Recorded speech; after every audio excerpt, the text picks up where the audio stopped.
सुश्री इकरा चौधरी जी, please आप बोलिएगा। धन्यवाद सभापति जी। मैं सबसे पहले दाद देना चाहती हूँ इस बिल के टाइमिंग की कि अभी ईद की रौनक बुझी भी नहीं थी और हमारी जड़ों पर एक नया फरमान लाया गया। पहले उत्तर प्रदेश में मुसलमानों को नमाज पढ़ने पर रोक लगाई और फिर सौगात में ये बिल लाया गया। निसार में तेरी गलियों पे है वतन, जहाँ चली है रिवाजो गैर कि कोई ना सर उठाकर चल सके।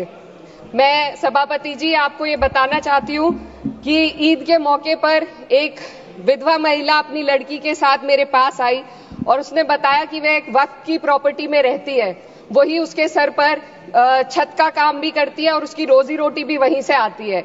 वो इस बिल को लेकर इतनी फिक्रमंद थी कि कहीं उससे वो उसकी संपत्ति ना छीन ली जाए।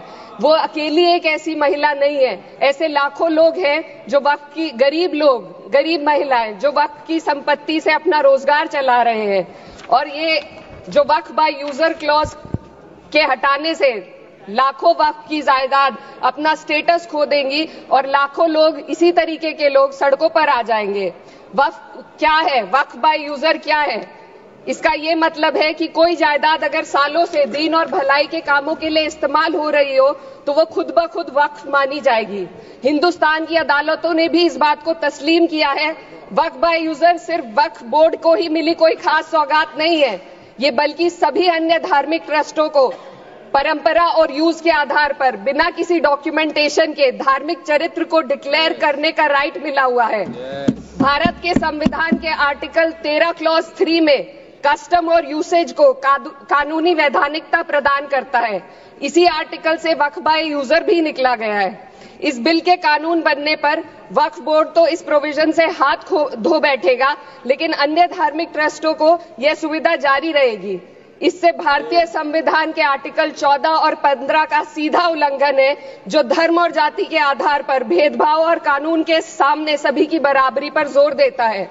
मैं इसके साथ ये भी कहना चाहती हूँ कि सत्ता के लोग जो एक दूसरे की पीठ थपथपा रहे हैं कि वक्फ बाय यूजर का जो अमेंडमेंट इन्होंने दिया उसको एक्सेप्ट कर लिया गया है, लेकिन इनकी शरारत यह है कि उसके साथ ही एक ऐसा प्रोवाइजो इसमें शामिल किया गया जिसके आधार पर यह कहा गया है कि अगर कोई भी वक्फ की संपत्ति विवादित हो तो वो अपना वक्फ स्टेटस खो देगी। तो जो अमेंडमेंट इन्होंने दिया है जिसको एक्सेप्ट कर लिया गया है उसका कोई मतलब नहीं है, ये इनकी नीयत है जो साफ जाहिर हो रही है।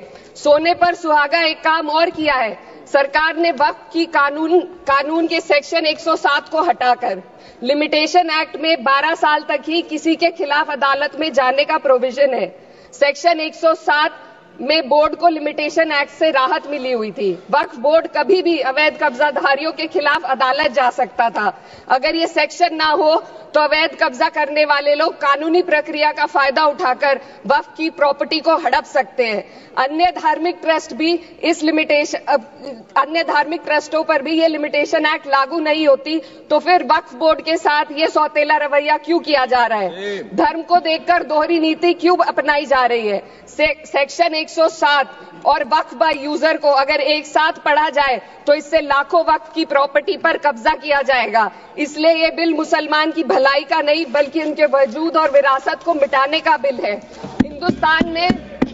हिंदुस्तान में बहुत सारे धार्मिक ट्रस्ट हैं जिसमें उस खास मजहब के लोग शामिल होते हैं और उसका इंतजाम करते हैं, और ये बात समझ में आने वाली भी है क्योंकि जो व्यक्ति अपने मजहब के रीति रिवाज को जितना अच्छे से समझ सकता है किसी अन्य मजहब का व्यक्ति नहीं समझ सकता। आर्टिकल 26 क्लॉज 2 के तहत धार्मिक संप्रदायों को अपने मजहबी इदारों के एडमिनिस्ट्रेशन का हक देता है, लेकिन वक्फ बोर्ड के बारे में इसको उल्टा किया जा रहा है। Sir 2 minute sir please 2 minutes. सरकार इसे एक सेक्युलर बॉडी मान रही है और इसमें गैर मुस्लिमों को शामिल करने की बात कह रही है। आपके मुंह से सेक्युलरिज्म की बात सुनकर अच्छा लगा, लेकिन अगले ही पल ये भ्रम टूट जाता है क्योंकि आपको सिर्फ दान देने के लिए प्रैक्टिसिंग मुस्लिम का आपने क्लॉज डाला है, लेकिन बोर्ड में बैठने के लिए मुस्लिम होने की कोई आपकी क्लॉज नहीं है। तो इससे आपकी जो दोहरी नीति है वो साफ जाहिर होती है।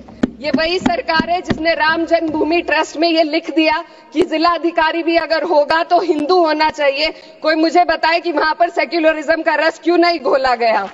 सर, आखिर में मैं अपनी बात को खत्म करने से पहले महिलाओं का मुद्दा बार बार उठाया जा रहा है। सरकार का कहना है कि बोर्ड में मुस्लिम महिलाओं को रिप्रेजेंटेशन देंगे।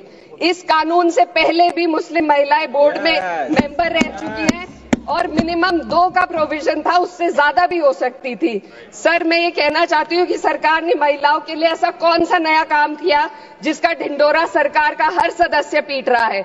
इस बात की तायीद अगर आपकी तरफ से कोई मुस्लिम महिला करती तो हम उसका यकीन भी करते, लेकिन अफसोस आपकी इतनी लंबी कतार में एक भी मुस्लिम महिला नजर नहीं आती है। सर,